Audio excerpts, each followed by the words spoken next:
Kabila Bengaka Moutoute. Il est en train de déstabiliser les provinces. Bagabo Kisasa est le temple à Kawa. Bango Bayebi remonté. Nous sommes pour la Kisasa pour les 15 000 forages. Le président Félix Antoine Tshisekedi a repris le projet de valider cette stratégie nationale. Du bloc que nous combattons, nous avons c'est la première fois que vous avez la vidéo na biso abonnez-vous.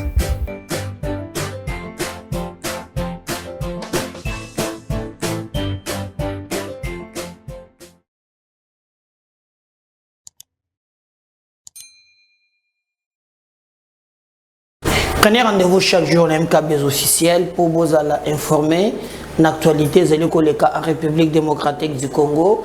Mais boyebe ba préalable na biso to senga kabino bo sabonaka mingi bo partageaka ba émission na biso bo sala ete bato mosusu oyo bayebi biso te bayeba biso à travers chaîne oyo MKB officiel. Alors continuez à partager nos émissions. Le débat est dominé, lobby plénière et c'est à niveau de l'Assemblée nationale. Tout le monde vraiment rien n'est fait. Alors, Naba coulisses, Bandeko ya la Mouka, Bazo Senga dialogue. Dialogue nini Bandeko Nanga, Baka bola ba poste. Mais bazon du matin, ba français milai oh non, ndengeza wana, eza pona consensus. Bon, na lobina lokela bino moko, ya la muka, na monaki na Bwende, na Martin Fayulu, bako bina nzembo moko ya ba mama mungu, kombo Michel Mangala mbote. Mbote mwana mboka. Boni kimia ni kononga kakolongo kimia yango Martin Fayulu loketo ya mabina zalaka nango partout sur leki fois kataka ka mabina zalaka nini aga musicien kala omoni un acteur politique il faut y bandenge ya communier na population na ye na peuple na ye vous comprenez obibiso na Congo tolingi bale mingi lokola yo za cadre munene équipe munene pe ya mboka oyo biso ba congolais tolingi bale mingi tolingi musique mingi moko so tamboli okie na mwa c'est nganda moko omeli mwa moko okoti na ndako olali okanisi kanisi journée ndenge zalaki et lobi ekis olali lobi na tongo bini okei jusqu'au luka donc ils allaient façon ya communier donc na nzoto na ye vraiment là ne ba bona lingala langa nzemu mwana mboka mais yo pe conseil to kutana na monaki na seye sokeli boso azongisi et si le wana te mikolo ayembe ya ba franco soki ya bani wana mwana kini sikoyo ya kona agomilo kola mabele Elise ataka loketo wana félicitation na mwana boka kakolongo Martin Fayulu mwana kisasa mwana kisasa obetolo lisolo kisasa otobe kisasa kisasa baseli wana obetolo lisolo ba polémique musoba lo baka au Sénégal non ça laisser les gens dire n'importe quoi famille à Martin Fayulu est connue bazali na Kinshasa awa bana tangana ni misato nani mais non écoutez famille à Martin Fayulu est connue nani yo so yebi kameza ko non grand frère naye je peux vous amener petit frère naye je peux vous amener na bandako na bango na lemba hein n'a expliqué ici comme encore. Non, mais je vous dis, s'il vous plaît, je ne suis pas obligé à vous baba de konaye. Non, écoutez, yo, tous ça na bibi de konao, deux tous ça na bibi de konanga. Nga quand même. Mais non, c'est ce que je suis en train de dire. Ça commune à niveau, il y a notoriété ou en Zélande de Komangala. Tous ceux qui ont des amis, tous voilà. Par exemple, so batangi Jean-Pierre Bemba, omona ba Liliane Bemba, okomoni ba mususu bazotanga bango ba Jean-Jacques, ceux qui batangi Kabila, okomona balobi Zoé batangi Jeannette ata balobozaka mapasa so bote na yo bora musuna Lubumbashi ngana kokota kona te so Félix okomona Christian Christian toyebi ka lelo non Christian ebani depuis ka non mais moi ngana yebi Christian ka lelo voilà ce que Martin fait na niveau ya komi pour ça peu polémique na yoka sikoyo bana Kisasa bana poto bakolanda kameme ozako na ngana zo tia tembete na pesa yo ko na ye moko poke na sukisa voilà oyebi ezako luka given poste bato be ba te oyebi given ya video sala ba nini aptara nani kuta sala comment dirais-je invitation oyebi ko na ye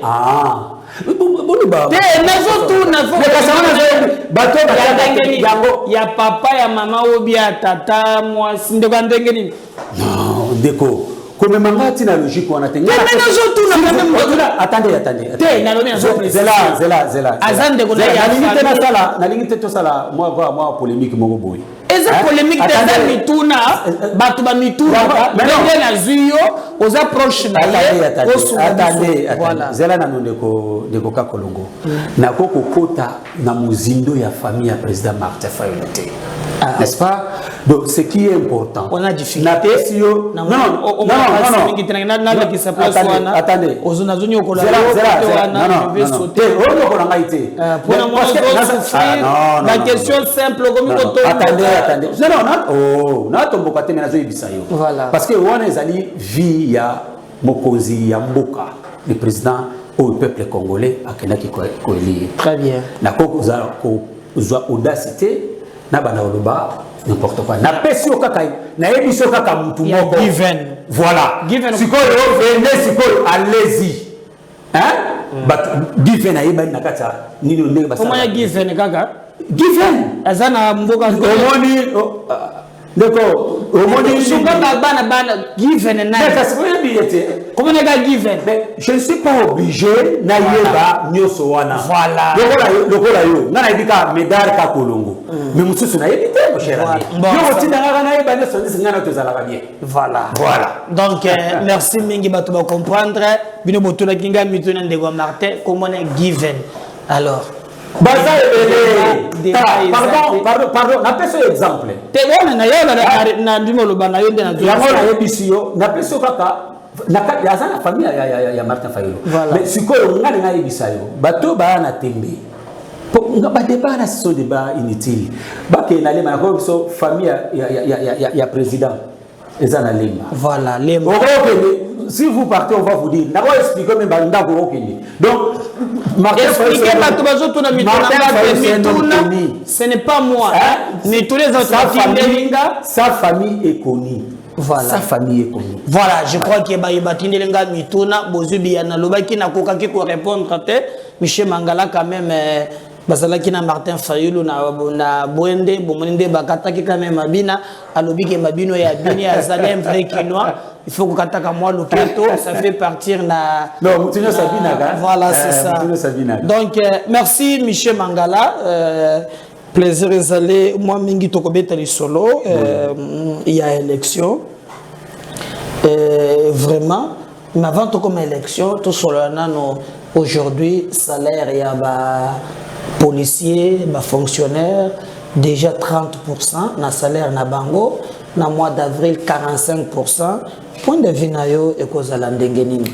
Non, au moni biso toza ba patriotes. Hein? Quelque chose qui nous a pour intérêt à ba congolais.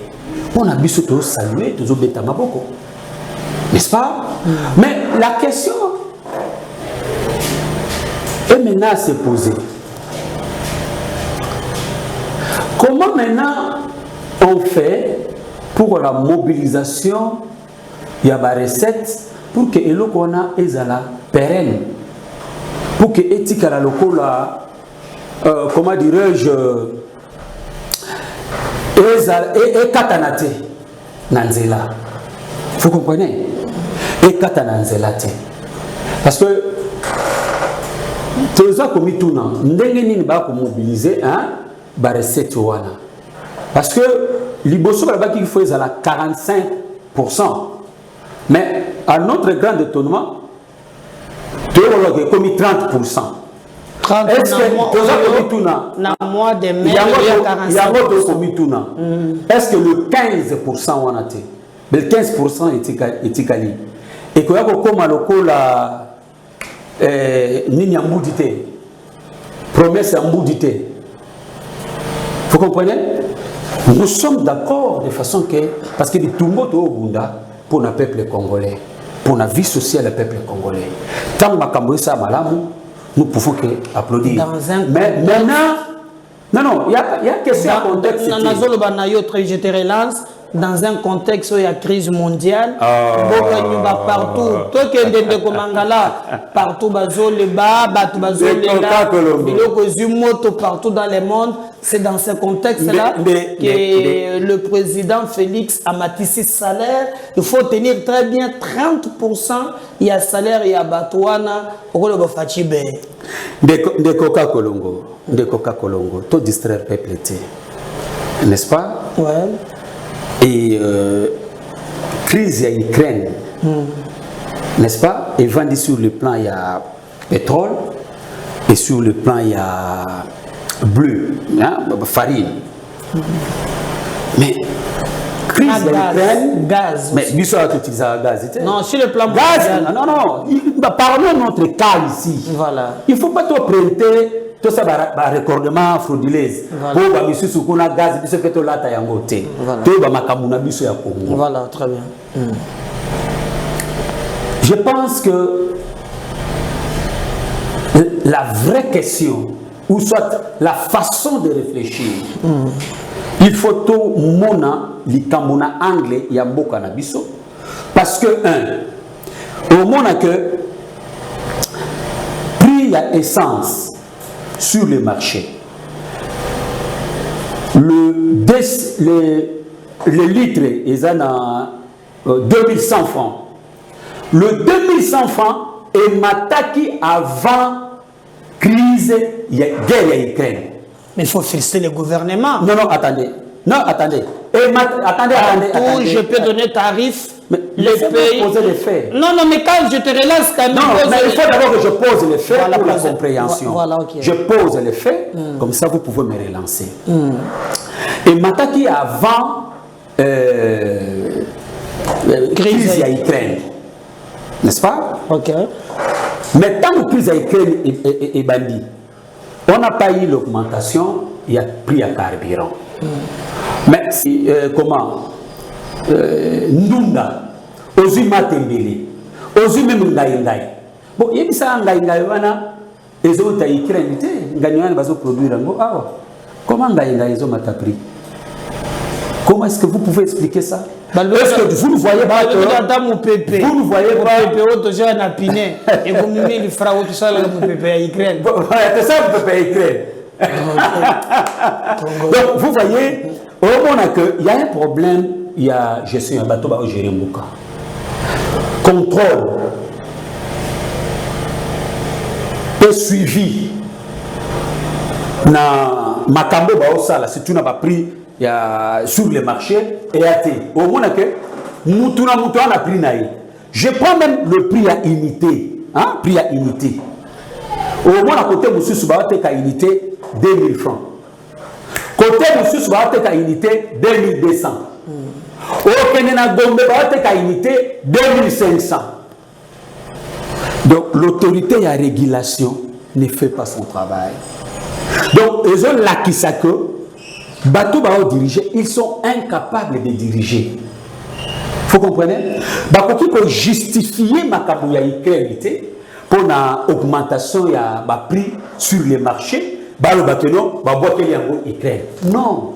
Voilà, alors surtout on a relancé notre gouvernement a sali quand même exploit qu'il faut reconnaître que partout, par exemple, na Italie makambu ya litre il y a essence à la pompe, na bamboka ebele, partout et mati, même bamboka bazan économie stable, et mati de 5 dollars, 6 dollars, 3 dollars, mais pas na biso 1000 francs, donc c'est 0,5 Pour nous féliciter le gouvernement. Mais non, la vraie question, parce que Oyo Tuna Kingai, pour la bilo Kundenge Mati.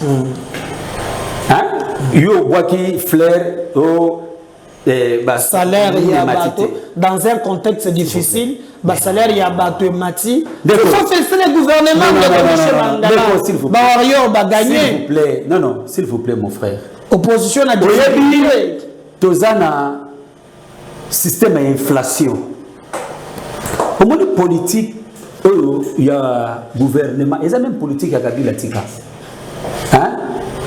Au moins, Matisi prix, Matisi Batumwa Mbongo, lobby, au moins biloko et mati.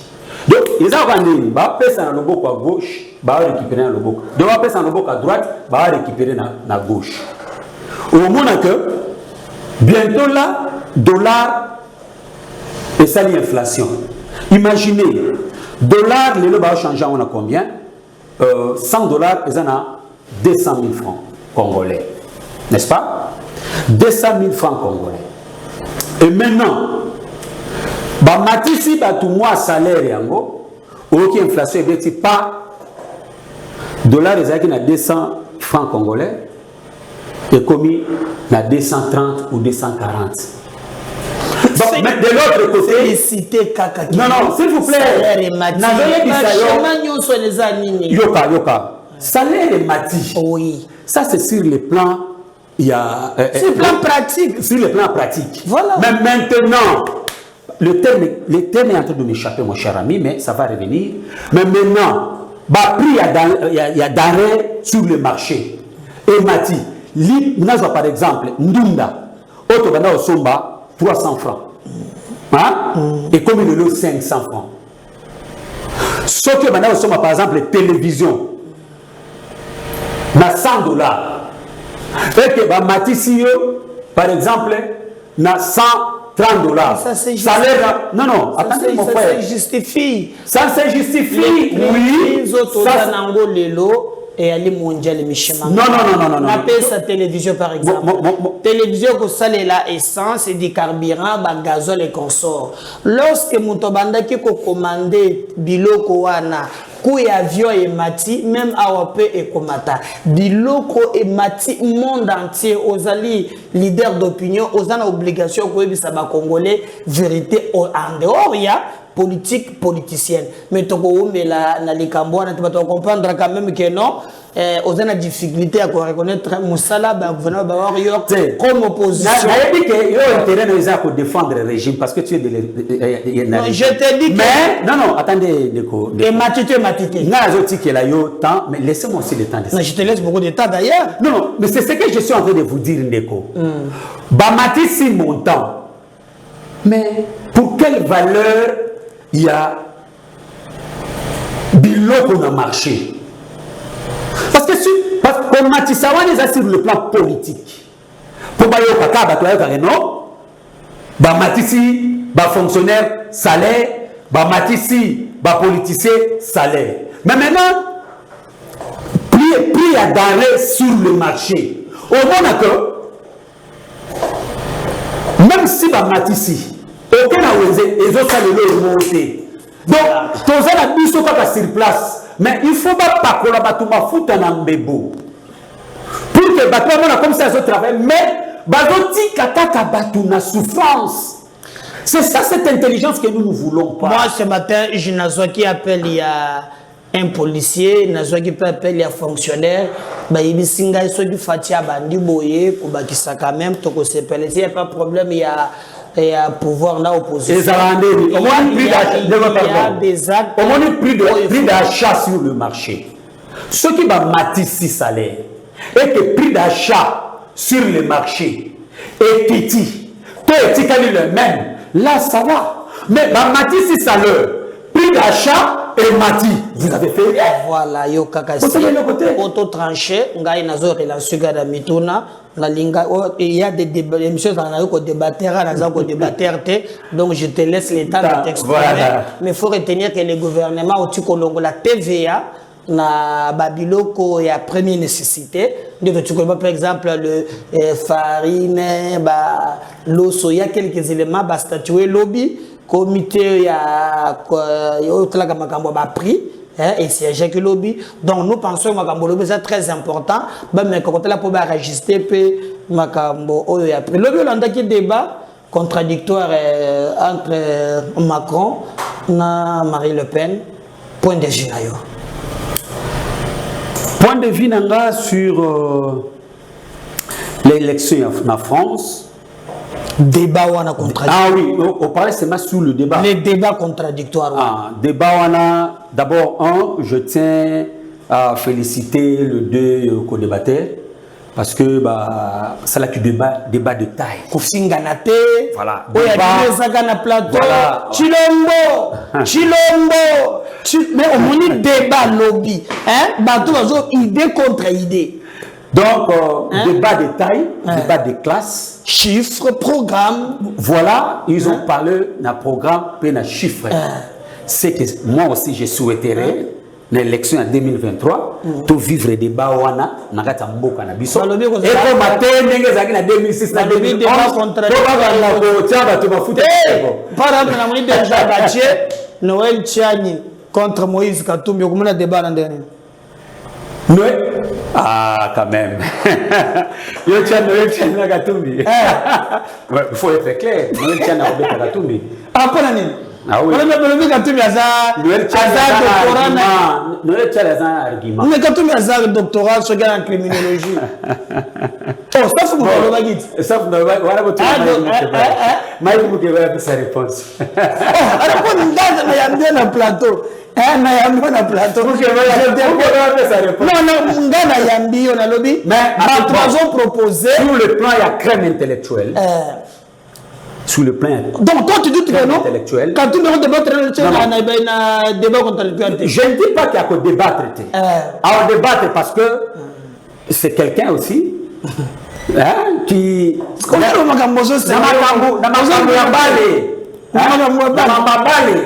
Wana Katumba Oleka.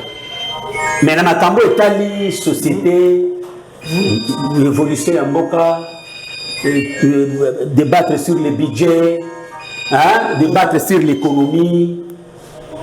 Vous comprenez? Katumba Okokate. Ah. Nalandaki, je crois, ce qui est vrai, na réseaux sociaux. Balobi mutunabino moko ya la mugalo ono Katumbi a un bon président ya Fikofa, il a de l'expérience donc yo les autres pour achever que non un débat contradictoire. Là ce n'est pas on ne peut pas lier ça. Katumbi a donné Namazembe Bakou. Donc on a yo Katumbi est bon pour le foot. Pour le foot en tout cas c'est bon. Mais pour diriger le Congo. Non. Mais il a dirigé les Katanga exploit moi nanaki. Mais écoutez. Mais pourquoi bakota na conflit na Kabila o azalaki ndekonaye? Pourquoi Muyambu? Nabi Muyambu. Boyebi maka Muyambu loba pona Katumbi, pona gestion ya Katumbi na Katanga. Boyebi, ça c'est pas Michel Mangala qui est en train de dire, mais je prends en référence. Les lots, même batu ya kana bango baloba que non.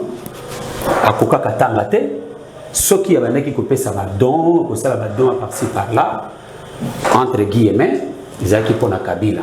Et vous pensez que Batunion sont comme les Olivier Kamitato et les autres là bato ya Katumbi kaka pona pa moye c'est balandi mayele na ye quand même. Non.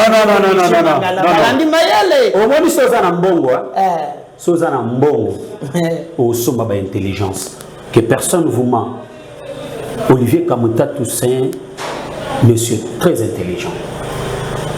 Alandi pe maile ya Katumbi. Terali Mbongo. Alandi Mbongo. Kamita de la Mbongo. Imaginez Moutati Kapati. Où est elle qui est influent pour appeler pas Katumbi. Mais comprenez mon cher ami. Comprenez. Donc débat contradictoire, c'est le tout le monde débat entre nanana. Yo Zolinga. Na élection 2023. Débat contradictoire entre Fayoulou et Félix Tshisekedi. Ok. Je crois que Tozo c'est le débat on nous a pris. Tozo c'est le débat entre Félix, Martin Fayulu et Félix. Bon, bah tu vas jouer de l'économie, voilà. De la sociale, de la santé, de la tout les secteurs de la oui, que Nathalie débat na butu na milobeli mboka na biso. Non, ça Chilo. Ah ouais, yo bana yini, Fayulu abina. Yo bana yama de. Te mabina ezana toni po na constate. Abina kita. Non,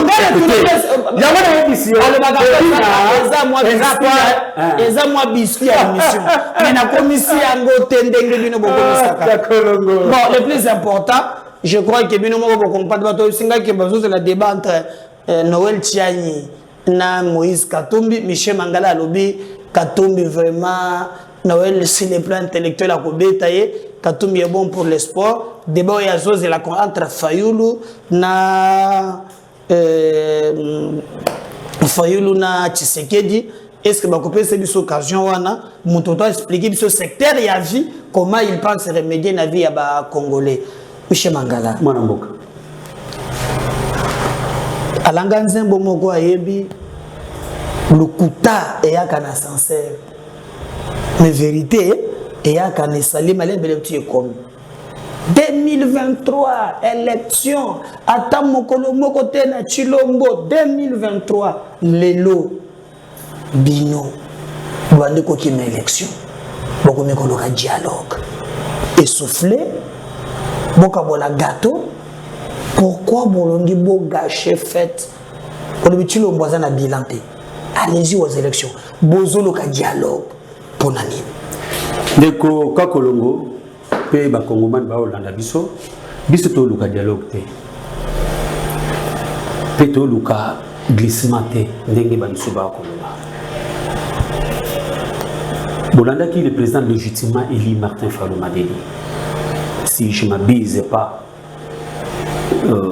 au mois de février 2019 il a demandé cette consensus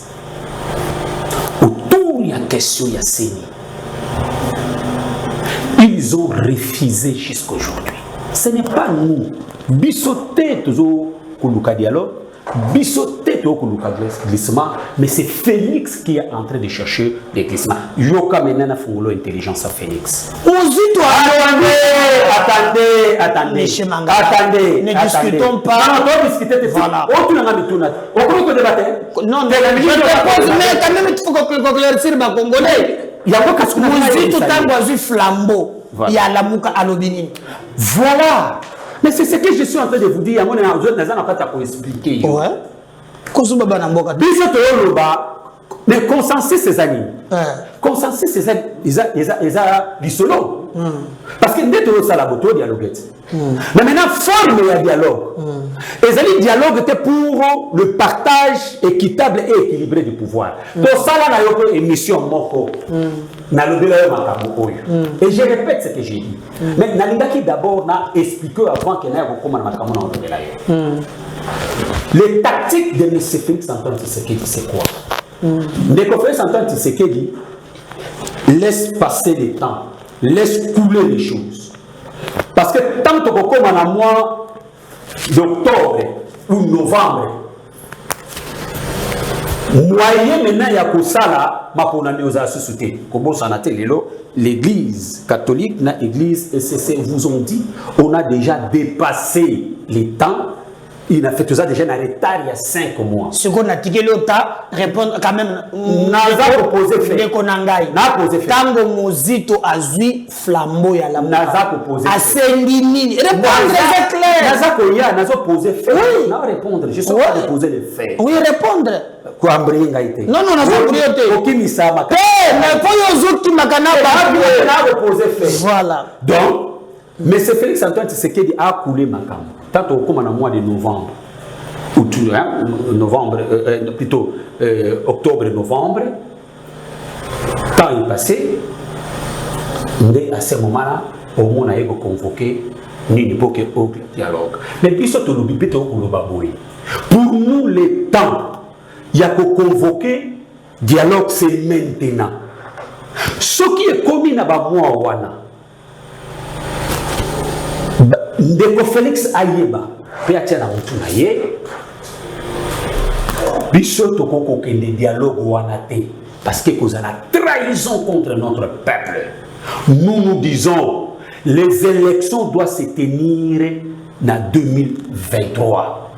Mais Mayele Oyo yé a Kosal pour faire passer le temps, pourrir les choses.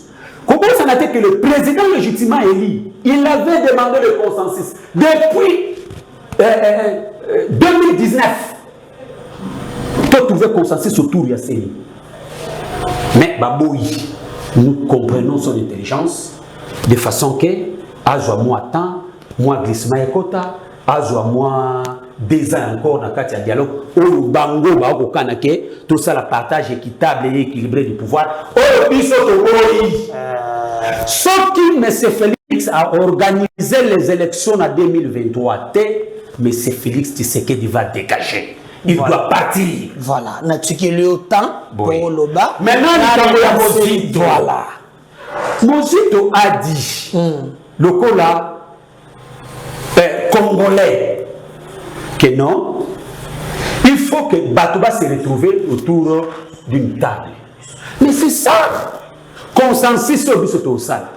Batouba se retrouver autour d'une table, pour discuter sur des questions fondamentales, pour se mettre d'accord, non pour le partage équitable et équilibré du pouvoir, mais pour que tu trouves entendement et que c'est la consensuelle. Alors, monsieur, moi, je te relance. Voilà. Depuis l'indépendance, aux allées, sciences politiques, l'histoire y a beaucoup, il y a beaucoup d'animaux comme les politiciens qui vont partager le pouvoir.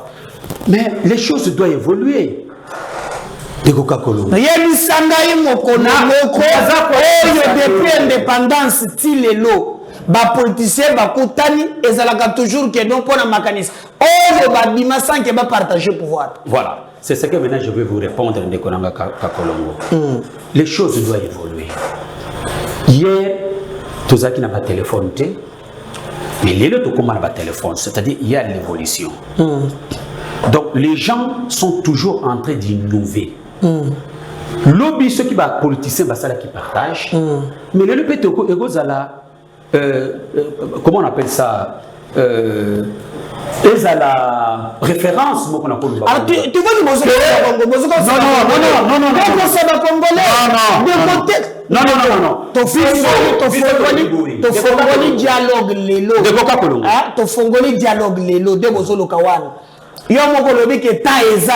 voilà donc il y a un chemin de dialogue. Non, non. Peuple. Non, de Coca-Colongo. Tu mettre la base. Tu sais, ici, nous avons salué, c'est ça avec les G13. Il y a déjà un soubassement. N'est-ce pas? Il y a proposition, il y a ces sangs, il y a ça là qui est avec le G13. Il y a beaucoup de choses que nous sommes en accord avec ça. Mais vous y parlez. Non. Vous avez parlement. Attendez, tout ça a débatté. Non, je n'ai pas dit. Si ça koloba ndegonangayo. Voilà des députés, non? De Coca-Cola, tikana si ça koloba. Oui. Tikana si ça koloba. Mais il faut la relancer. Voilà. Mais si maloba na si vous relancer na boité. Voilà. Tout le bibou. Il y a des questions fondamentales, je dis bien. Il faut pas débattre en quoi. Des questions même fondamentaux. Il faut les kawapi. Fondamentaux. Débat, il faut ça la mode. Débat wana et sengeli et salima extra-parlementaire. Pourquoi, mon cher ami? Pourquoi? Papa, moi je ne parle pas en vain. Au moins, les documents. Les a fait des routes, il y a IDPS en 2015. Pour IDPS à Osenga dialogue.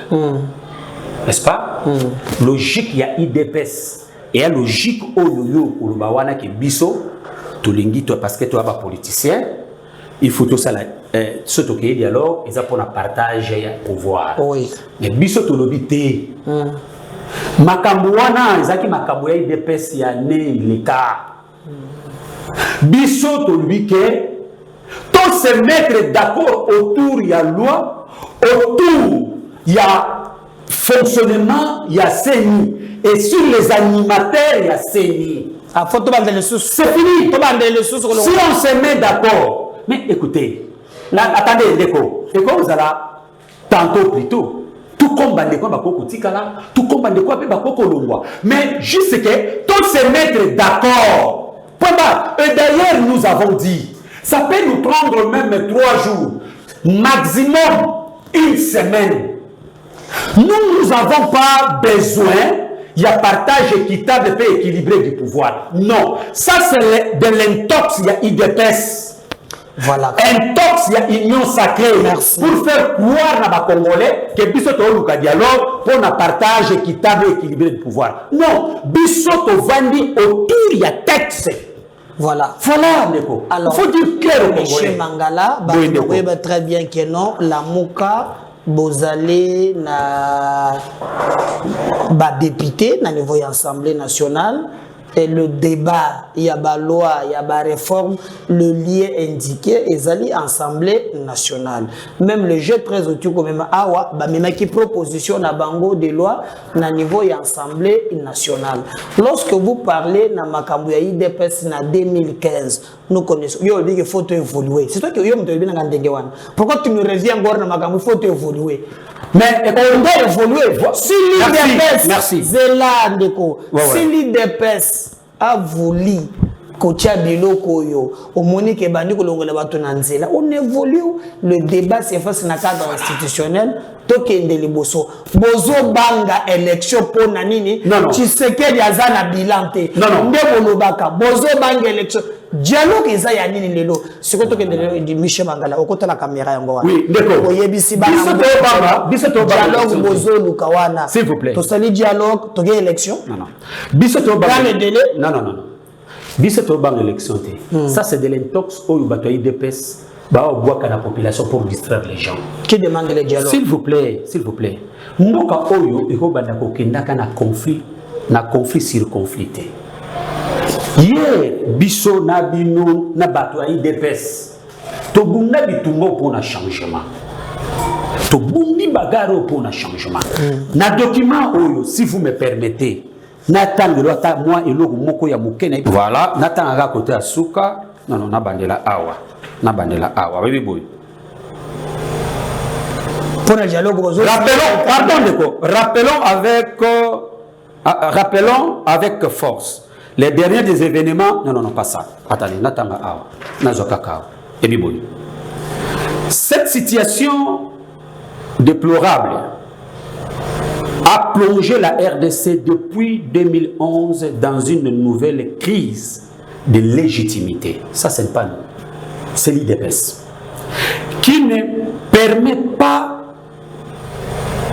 à l'État congolais de fonctionner normalement. Il y a blocage, il y a impasse. Son ampleur est telle que si rien n'est fait, la RDC court le risque d'une explosion avec toutes les conséquences incalculables pour la sous-région et l'Afrique. Voilà maintenant leurs propositions. Il dit ceci. C'est pourquoi l'IDPS propose un règlement de la crise actuelle par la voie d'un dialogue politique. Tosukatawana. Ce qui est kitina c'est, au moins a apesi ba modalité, nandenge bureau ya seni et sengeli ke ezala composé. Alors, ce qui est pardon Ndeko, je termine par là mon frère. On a dialogue au solo. Je termine par là. J'ai un mot à dire. Je voulais un peu placer les faits et après je viens dire un mot. Mais tu me donnes pas les questions. Alors, il faut me laisser aussi que je te pose la question. Parce que j'ai l'impression. Non, mais je fais la lecture. Comme ça, je fais une conclusion. Vous me posez la question. Non, on a tout le temps. Maintenant, à l'ordre du jour, parce que Olo, ils allaient fait des routes. Il y a IDPS en 2015. Makababana au Sen. Na ordre du jour, il y a fait des routes na Bango. Yoma Balobi. Premièrement, règlement de contentieux électoral de novembre 2011 et son corollaire. Qu'est-ce que je dis? Corollaire. Et plutôt corollaire, qui est la crise de légitimité. Ça, c'est la première chose. La deuxième des choses, ailleurs que Urbanine, sur le calendrier électoral, définit un nouveau cycle électoral de manière consensuelle. Troisième chose, sur la restructuration de la CENI, eu égard aux expériences passées, le cercle électoral de 2006 et 2011, où les membres de la CENI ont été instrumentalisés. Donc ici, Alain ça exemple, il y a 2006-2011, parce que ces élections étaient émaillées plutôt des illégalités accompagnées d'une crise, des crises plutôt. Et aujourd'hui, cette crise électorale continue. Biso to yebisi bango kaka. Non ndeko. Bitumba oyo biso na bino to bundaki. Bino bolongwe. Botsungoli peuple wana. Makambo biso to lukaki biso na bino. Boboye na bino, bokiti na bateau. Mais tozo zongi sa bino kaka. Faut que to sunga peuple na biso. Tozwa peuple na biso, tosunga parce que tozalaki na cahier de charge moko pour la kobongisa mboka oyo. Mais bino lelo bozwi pouvoir ndenge bino bozwi, bokosali cahier de charge wana. N'est-ce pas biso tosenga bango consensus? Voilà. Mais basenga consensus c'était Zela kasi. Mais n'est-ce pas ndeko awa bazoloba sur comment dirais-je comment crise politique. Il n'y a pas de crise politique. Donc,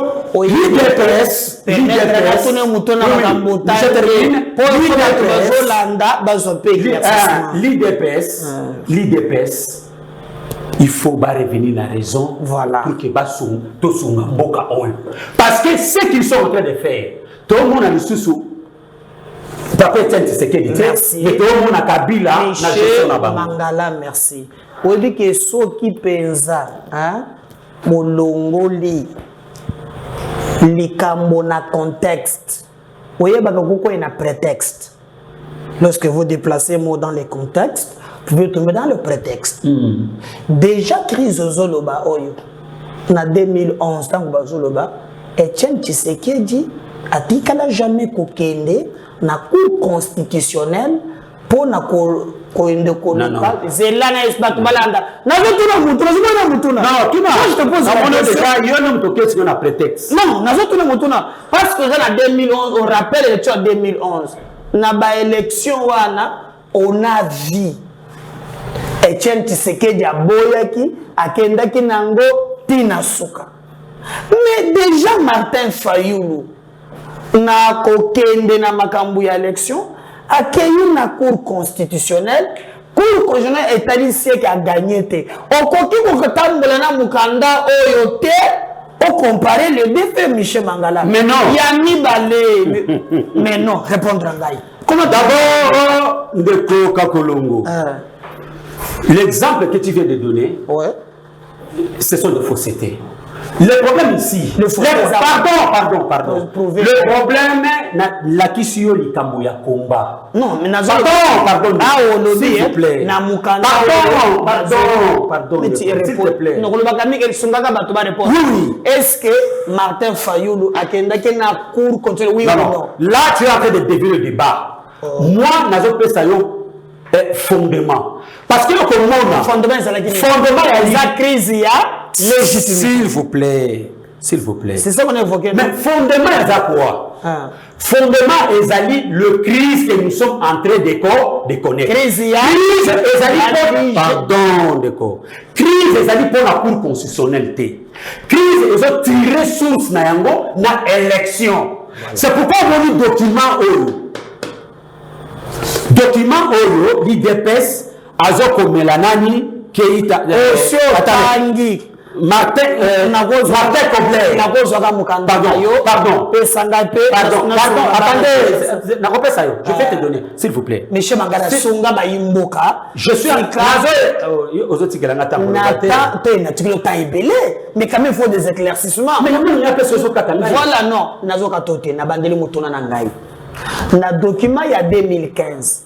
Bah, commis très bien que l'IDPS conteste la légitimité élection en 2011. Voilà. Et Soukakin Batouan de Soazapé Maïele. Nous maintenant parlons de trop pour répondre à Nadien. Voilà. Nous avons chuté déjà.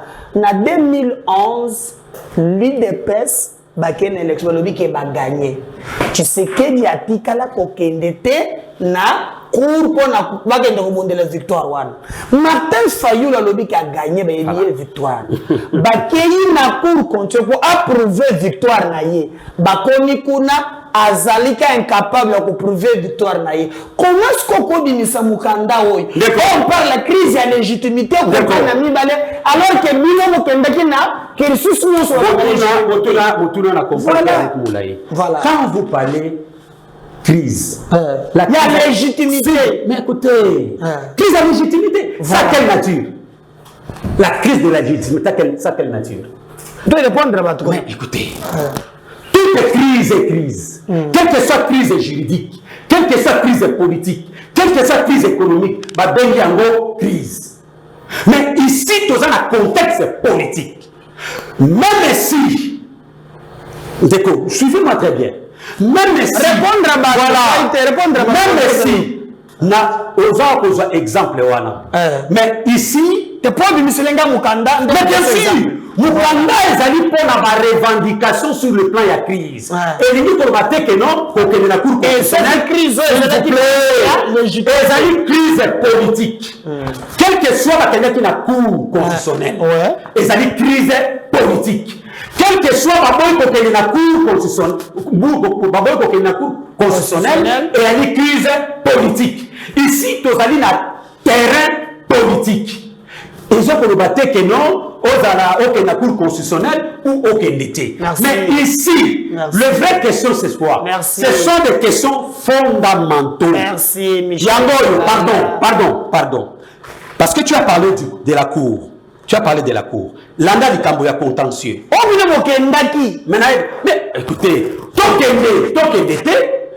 les crises politiques, ce sont des options, ce sont des questions fondamentales. On ne peut pas discuter. Mais maintenant, non, je parle. Comme ma la cour constitutionnelle, t'es passé. Pardon.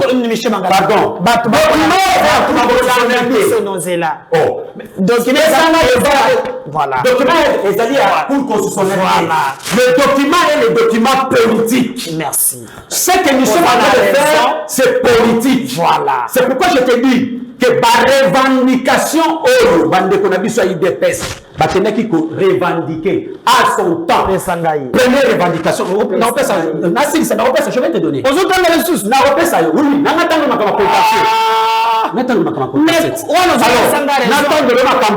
Il y a fichier électoral. Donc c'est un document. C'est un document de l'IDPS. Oyo akeneki kopesa Martin Kobler na collège d'envoyés spéciaux de la communauté internationale et de l'Union africaine dans des pays des Grands Lacs. Merci. Mais ça document politique pour revendiquer dialogue, pour revendiquer comment dirais-je consensus. Voilà. Si à moi du loco biso tozongisa IDPS que tala combat tobandaki kobunda pour que tosunga peuple. Mais combat otiki yango okomi kosala makambo oyo prédécesseur na yo o afesaki yo pouvoir oyo abandaki kosala. Donc azali na kati ya fausseté. Donc il est en train de chercher de bon comprendre Michel Mangala. On va revenir na deuxième émission sur TF1 na document yemoko abimisaki la mouka basé na schéma ya dialogue. C'est le peuple qui va trancher. Il y aura des élections en 2023. Attendons voir. N'oubliez pas de vous abonner. 13 000, beaucoup mieux belé en route pour 15 000. partager ces liens, s'abonner, comme ça lien à Bayobazana Yangote. Parce que si le Seigneur ne revenait pas, on a volé à Zalipé, na Bilili, na Mone Kajungo Joseph, Ayepe, wana ko assister biso. Michel Mangala na pesio merci. Merci mon amboka. Mais ils allaient faire des routes il y a IDPS ou a déposé qui a le 14 février 2015. IDPS à Bunganzela, à Bunga Komba. Voilà. À prochain numéro. Bye.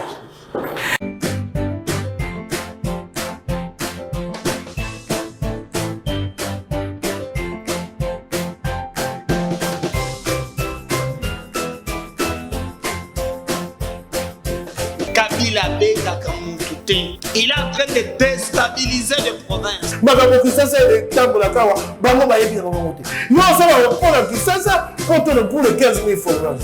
Le président Félix Antoine Tshisekedi a repris le projet de valider cette stratégie nationale.